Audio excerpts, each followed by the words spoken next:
Welcome to the Retirement Roadmap by SHP Financial, a podcast empowering today's retirees and pre-retirees to make well-informed financial decisions that will help you spend more time living and dreaming than worrying and wondering. Join me, Matthew Peck, along with my co-hosts, Derek Gregoire and Keith Ellis, as we share actionable financial strategies and insights, as well as interview top thought leaders in the world of finance, accounting, and estate planning. This is all aimed at preparing you for the retirement you've always dreamed of. Our high-quality holistic planning process has helped thousands of families retire and create what we like to call the ripple effect. The Retirement Roadmap is your guide to financial freedom. Are you ready to get started? Let's go. Welcome, everyone, to the Retirement Roadmap podcast brought to you by SHP Financial. And we have a guest today, an in-house guest, Chase Reardon, who's part of SHP Financial, an advisor who's been here for a couple years now and doing a great job here at SHP. We're going to get into the topic in a second, but welcome to the podcast, Chase. Hey, thanks, Derek. Thanks for bringing me on. Chase is nervous, his first time on the radio or podcast. We'll get into it. Say that's what we've heard. So we'll see. So hopefully our listeners will cut them a break. Oh, yeah. I'm not cutting him any breaks. No. Yeah, you and I won't, No. but maybe the listeners. This is Derek Gregoire and my partner Matthew Peck, and it's a strange topic when you think about it if you think of, like, I was always told in life there's two people that you want to make sure that in your life are younger than you. That you want younger than you. One is your doctor, and the other is your financial advisor, because if you look at the average age of a financial advisor, it's about 55 years old. And so if you're in your 50s or 60s, right, and you're joining a small financial advisor, a team or a specific advisor, and they're the same age or around the same age as you, well, what do they probably want to do in 10, 15 years, right? So in the bulk of when you might need that team the most, they might also want to retire, go to Florida, hit the golf courses, or you know what I mean. And so that's in our industry something that we have to focus on, and something that we talk about all the time, because obviously you want to make sure whoever you're working with has some sort of succession plan or has some team members. Obviously here we have 40 something members and probably too many young people. Right. But Chase, how do you see that? Because I know you're pretty young yourself. You came out of, you've been in the industry a few years now. Right. And, it's different too, because people look at you as young and, they question, does he have the experience? Does he have, exactly, and so forth. But what are some basic advantages to having a younger advisor? Yeah. So thanks, Derek, for that. So really it comes down to, and off your previous point, it also, you could also have the possibility of, outliving your advisor, which is often not talked about. Yeah. You know what I mean? I mean, there's life events come up, and sometimes, unfortunately things happen where, you need to make sure if your advisor does unfortunately pass away, that you have some kind of succession built in, like you were talking about. So yeah, I mean, they really do have advantages. There's a lot of advantages out there. I mean, they're good with technology. They bring good new ideas to financial planning, and they go through life events with one another. Yep. And someone you can trust if something were to happen to you, are a few of the high level ones. Sure.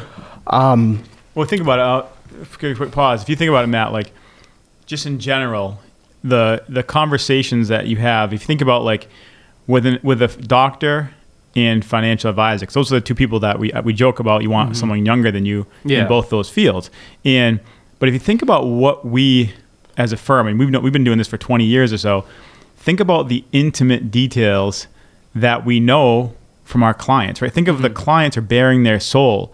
So we know their health situation, we know their children, their families, their goals, and we know their assets. So if you think of like a doctor knows everything about them health-wise, and they're bearing their soul to the doctor, in essence, telling them their life history, but the doctor doesn't know how much money they have. Right. We know their health situation, their history, and how much money they have. So those are intimate things that a lot of people don't like to share: their age, their health situation, and how much money they have, right? And those are situations that we have to know about for all the clients that we've served. No, absolutely. And just to, kind of add to it, I mean, just think about legacy planning as well. I mean, we know about the family aspect. So they have like the family dynamics, which are always, awkward, and you never know of, because a lot of fair amount of our clients have, really strong families, but others have, a son or a daughter that's struggling or that's divorced or whatever that may be. And so now we have to figure out their money, but then also figure out, okay, what's the plan for legacy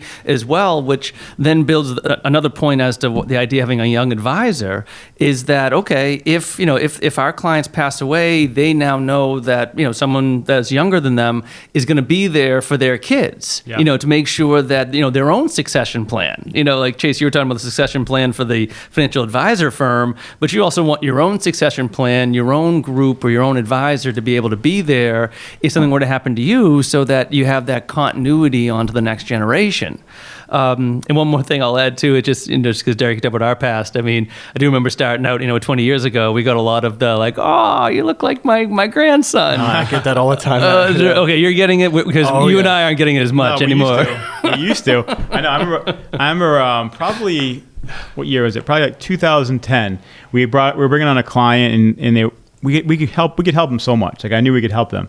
And this is many years ago, and the guy looked me in the eyes. He's like, after a meeting or two or three meetings, he said, Derek, he's like, everything you're saying is exactly what we want. He's like, but I just can't get over your age. He's like, we just can't get over it. And so they did not move forward because I think at that time I was 30 or something like that. Now I'm 42. So like at that point it was no one ever says I wish. Yeah, right. We're not getting it anymore. So in Chase, in your situation, I guess what brought I know you've been here a couple of years. What brought you into the field? Like why did you want to? What makes you passionate about the field? Yeah. So what makes me really passionate is just the ability to get to know someone on a personal level and a financial level, as well as building a relationship with them. Because the way I look at it is we're humans. We like to talk to each other. We're very communicative, species. Yep. So, being able to tie that into, helping someone out financially and really building their plan and making sure they retire successfully is, combining those two aspects, I think is, really why I'm here. And you've been on our partner Keith, who's not on this podcast, but you've been on his team, and you've probably seen Keith just taking a lot of clients, and now you've helped them along the way, just through that process of like having not really a plan and worried about it, and then seeing that plan come to fruition and being able to live out their dreams in retirement. Right. That's a cool thing to go through. Right. And we do, Keith and I sit in a lot of meetings, and oftentimes the clients or the whatever family on the other side of the table does say, we actually like having a young person looking at our plan. And, we'll kind of talk about that for a few minutes and talk about how, I can bring new ideas. I know how to use the technology behind it. If you're building out a financial plan, you're getting all this data from all the statements and whatever else. I mean, you really want to formulate that data to show how the plan's going to work and have confidence within the plan. And I think, being a younger advisor, you have that advantage. One of the things I remember hearing recently, didn't you and Keith witness a woman crying, right? Yes. Like, what was that story? Basically just showing her that they were going to be okay and that they were going to be able to do. Exactly. Yeah. It was a pretty intense moment. Keith and I were in this meeting, and we built out a lot of great work for this client, and we presented it to them, and we kind of told them, you're going to be okay. We have confidence in this plan. You now have confidence in this plan. And it was a pretty emotional setting, but we were crying about how she's going to be able to retire. Yeah. And, that's the main point of it. I mean, seeing that is why we come to work. And sorry to interrupt, but just to go back to the technology aspect of it. I mean, again, Derek, talk about our own 20 years in the industry. When we first started out, it was just a lot of spreadsheets. So we would put together spreadsheets for somebody to say, okay, this account earns X and this account earns Y, and your Social Security is going to do this, and your expenses are going to do that. But it was all spreadsheet based, and not to get into for anyone that does spreadsheets, but it's very simplistic in a sense of, okay, you couldn't really vary things that much, or maybe I wasn't that good with spreadsheets. Maybe you could, but I mean, think about so from that world to now this sort of cloud-based financial planning technology that's able to run all those simple things back in the day, but now can run all these very like what if scenarios of, okay, what if inflation is X, or what if the bear market strikes now, or what if a long-term care event happens? I mean, so think about it. For all of our listeners, it's like having a young advisor, you're coming in knowing that like the sharpest technology as compared to having to replace someone that's been using spreadsheets their entire life. Do you see what I mean? Exactly. And then, to your point, you're working in spreadsheets, and then a new software comes out, and then you have to learn that one. Then a new software comes out, you have to learn that one. So, as a young advisor, you have the edge on learning new technology whenever it comes out. I mean, depending on your age, we grew up with technology our whole lives. I mean, we grew up in front of the TVs, on the phones, on the computers. At very young ages, we were supposed to, perform with technology. So, definitely, Matt, that does make sense. Yeah, technology is huge. I mean, like, Matt, I remember when we first started 20 years ago, I didn't even have an email address. Yeah, right. And we had a beeper. Sorry, we're going to totally date ourselves. Remember, we got a company beeper. Yeah, that's about it. That was it. And then we had, if clients would leave a voicemail, and then we'd check the voicemail throughout the day and then call them back. And that was, and then so spreadsheets were like, oh my gosh, look at this technology we have to offer. And spreadsheets became a thing. And now, I mean, if you think about, I don't even know, Matt, you probably know this number better than I do. It's probably a scary number to share, but I wonder how much we invest in technology between our financial planning software, performance data software, all the trading software, the risk software, the risk analysis. Yep. But portfolios, it's hundreds and hundreds of thousands of dollars, like literally. But some people say, oh, I don't like technology, but there's no way you could take a client. The beautiful part about a good technology package for financial planning in the fintech world is that practically you can sit with a client and you can say, okay, if everything is built in, meaning if we know their expenses approximately, their income from work or Social Security or pension, we know what accounts are pre-tax versus after-tax versus tax-free, right? If we know that entire situation, then we can run, like you said, what if scenarios. What if we did a Roth conversion? How would that impact the plan? Right. What if we bought a house in Florida? How would that impact the plan? Where if you didn't have technology, it would take days to actually calculate what those situations would look like for the client. Where with us, we can plug in a scenario and say, okay, here's the situation, here's what's going on. If you buy a house in Florida, right? And you have a mortgage let's say your mortgage is $2,000 a month and your fees are $1,000 a month. So it's $36,000 a year we have to add to your budget. Well, sometimes we can run that, and showing conservative returns, it's like, okay, when you're 90, if you buy this house, in terms of liquid assets, instead of having 2.8 million, you might have 2 million, right? And what I tell them is, so they would be, if they weren't able to see that, they would be afraid to make that decision because they would say, what if I run out of money? Right. What I tell clients is, okay, look at this scenario, right? If you do that, yes, you're leaving less money behind, but you also have a house. Right. And that house is going to be left behind. And on top of it, let's say, and I always tell people, let's say at 85, you don't like the way your portfolio is projecting. Guess what? We can sell that you get the money back from whatever you put in or whatever you sell it for. Not only do you get the money back to invest, but you also don't have those expenses of the upkeep, taxes, condo fees, grass, pool, whatever else you have down. I'm just using that as an example. But I always tell people, even if it doesn't look good in the long run, maybe you own it for 10 years during your 10, from 65 to 75 or 70 to 80, those should be healthy years. So why don't I'd say go for it. Again, not everyone's situation is that scenario.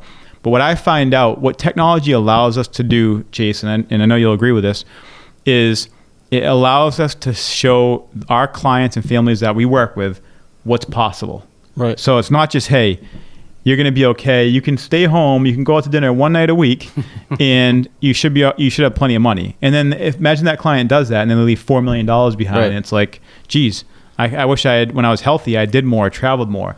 Where technology allows us to show people what is not just here's what you can do, but what's possible. Right.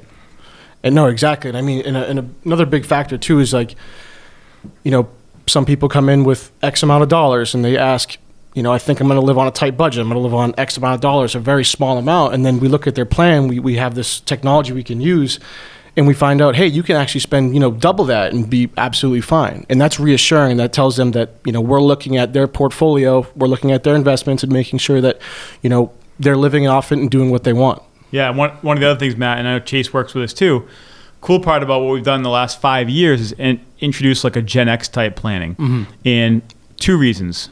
One, it keeps continuity in terms of like if something happens to a client, we want to make sure that we have their children's back. Yeah. And two, we want to give those children lessons of financial planning and have an expert like we do in-house that can help them, because they're planning, if you're listening and you're 65 or 68, And in retirement, your plan's different than your 32-year-old son or daughter.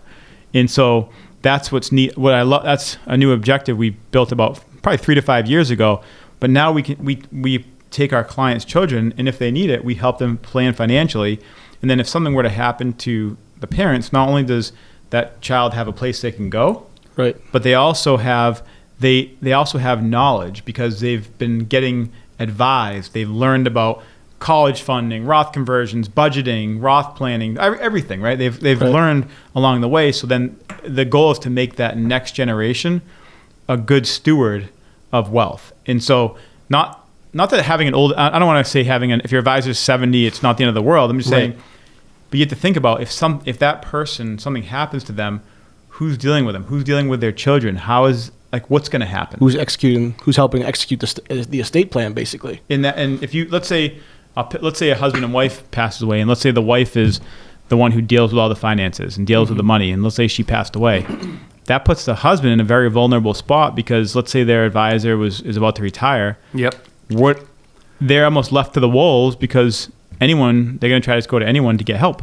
Yeah, no, and I always love the, I mean, I wouldn't try to think of how often it comes up, but, relatively commonly where, we're almost hired sometimes to be the backup to the main sort of money manager, Correct. Whether it's In the husband. family. Right, exactly. So whether it's the husband or the wife, we're there, I'm thinking of a client right now, he was in his mid-80s, great guy, and, so he's doing all the management, and so, the wife, we'll call her Mary for this circumstance, he just said yeah, I don't know any of this stuff, and you're there for me, and but it means so much to look at Mary in the eye and say, yes, we're absolutely going to be there for you, but then also the husband, again, I'll just call him Bob in this situation, I could look at Bob, be like, Bob, don't worry, buddy, if anything ever happened to you, again, because we're talking mid-80s at that point, it's clearly on his mind as it would be at that stage, and just being able to be there for both parties while living, and then certainly most importantly, because I think that's the other one of the big events, or the big issue,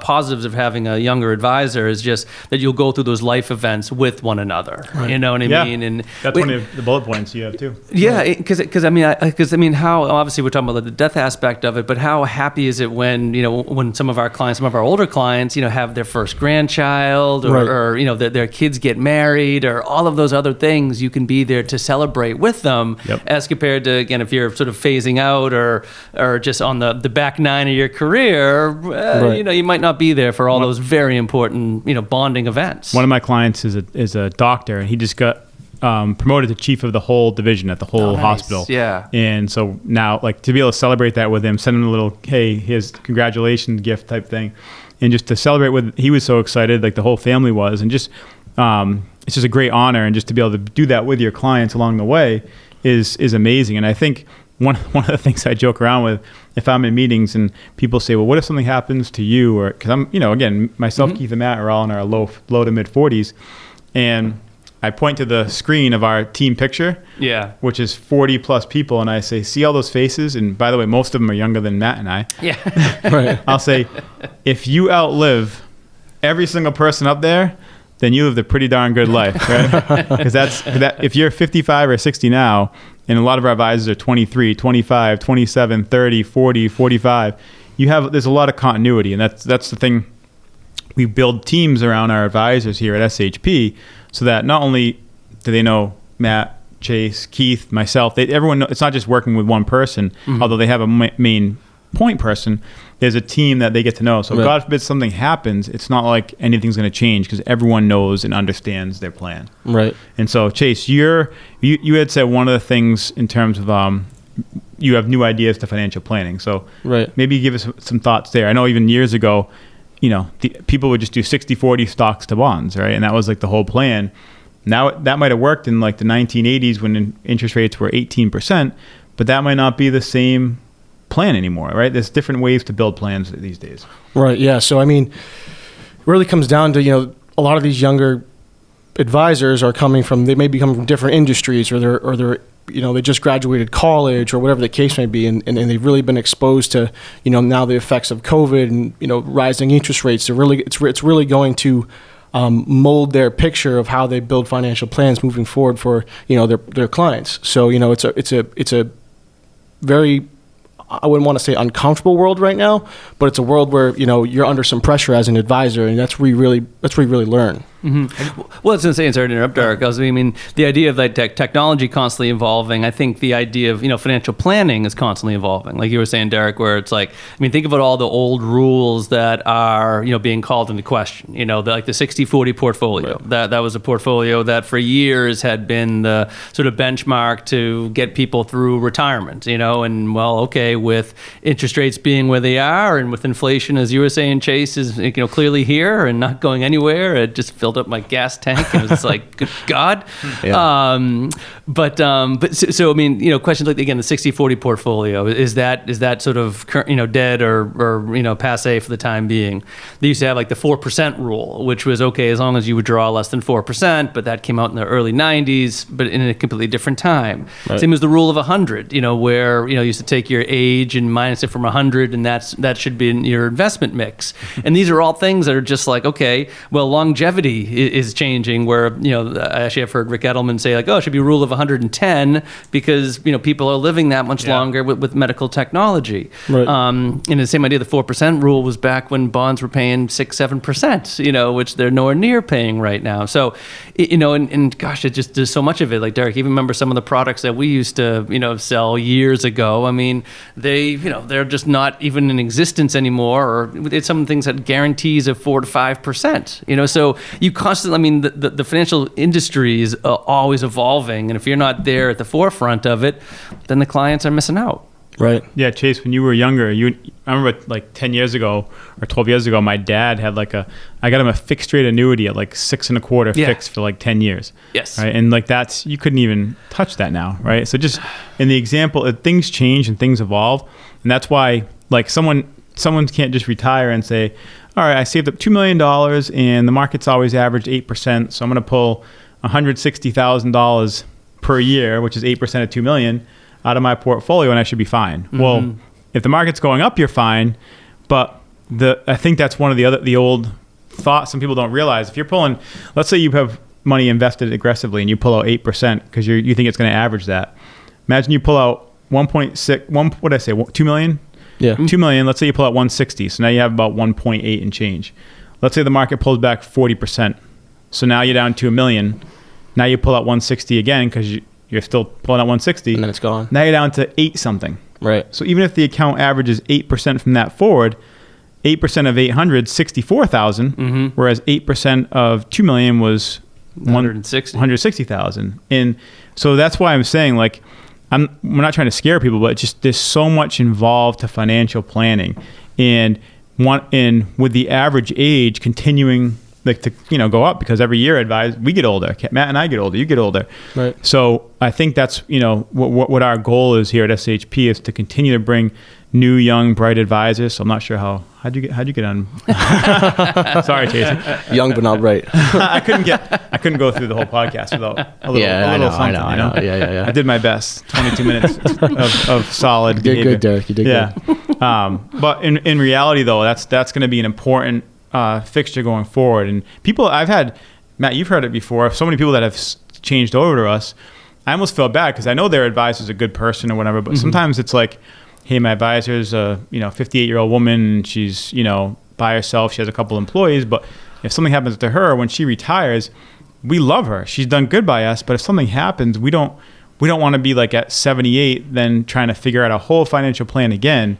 We want to have long-term continuity, I think is the word. Well, and I think, because that's absolutely the point. I mean, because not only, we talk about like the average age is about 55 years old, but I think, and I'm not sure the stats, but how many are sort of not only of that age, but how many are like kind of like the mom and pop shop, where, as you're saying, there's like maybe 1 or 2 employees, and if that one, call it the key employee or the main person that put it all together leaves, then are they going to be there, or are you just going to end up with whatever the the Fidelity or Morgan or whatever the custodian was, and now you end up calling some 1-800 number to get help? And as you were saying, Derek, imagine that happening in your mid 70s. Yeah. Well, and the other thing too is, Matt, back in the day, people, they think of, even if that person leaves, I'll just go to Fidelity and have a portfolio. I'll go to Schwab or whatever.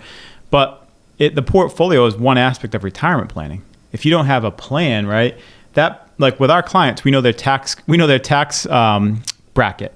We know their Social Security income. We know their expenses. We know their one-off expenses. We know their properties. We know their assets. We know their health situation. So it's not like, hey, here's a portfolio. Yep, we'll just give it to the next person. There's so much detail that goes into a true plan that has to be kept in continuity going forward. But I was going to say too, I mean, even I'm always amazed just at the prep work for review meetings sometimes. You know what I mean? Because like so obviously Chase, I know you're on Keith's team, but just more the idea that prior to a meeting, I'll see what the team had done for me to prepare. Yes. Right. And it's everything. It's update, as you were saying, kind of Derek. It's like updating Social Security numbers, updating expenses, updating the healthcare, updating like the tax situation, making Roth conversion suggestions. I mean, that's just the pre-meeting work, much less for an existing client. For an existing client, and then obviously then all the after effect too. I mean, so Chase, you must see all that pre and post. Yeah, because when a client comes in for a meeting, whether it be an hour and a half, 2 hours, I mean, we don't want to waste their time. We want to get them in. We want to answer their questions and just keep the confidence within their plan. So we do pre-planning. We'll look at their situation now. Has anything changed? Do we need to update anything?